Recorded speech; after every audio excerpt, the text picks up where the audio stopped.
Well, engineers are now racing to develop wearable medical devices to help track the health conditions of serious coronavirus patients once they have left the hospital. Correspondent Aisha Hasni in New York has the details on these technological developments. Aisha? Hi, Jillian. So, yeah, there is a new smart wristband that I'm going to tell you about in just a second that's going to be used here in the Northeast.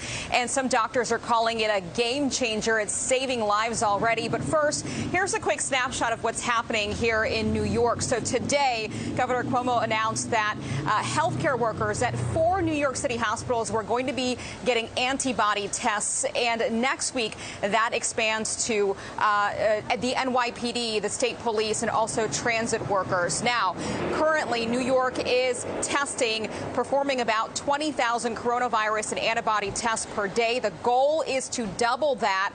This as the number of COVID deaths in New York City greatly outpacing those across the state. And that number could soon include 3 deaths that happened at a Times Square hotel being used to house discharged COVID patients.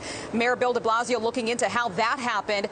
But some Northeast hospitals, as I mentioned, are going ahead and using new technology to keep a closer watch over those patients who leave the hospital. We're talking about a company called Masimo, a medical technology company that's created a SafetyNet device, as it's called. It's a disposable smart wristband attached to a pulse oximeter, which then tapes around your finger. And it basically monitors your vitals like your oxygen level, your pulse, and your respiration rate. So when those levels kind of go off where they're supposed to be, the device then sends a signal to the patient's smartphone, which then alerts the doctor.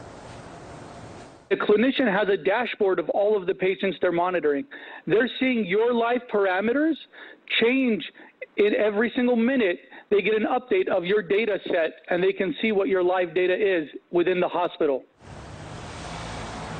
Now, the FDA approved this device to be used nationwide about 15 days ago. About 60 hospitals have already signed up to use this, with almost 600 more on tap in the process to use this worldwide, really. So a lot of different advances we're seeing now.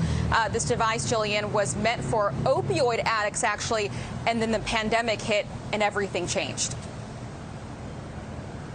Well, hopefully some good technological developments that we can use in the future will come out of all of this. Aisha, thanks for bringing us the latest.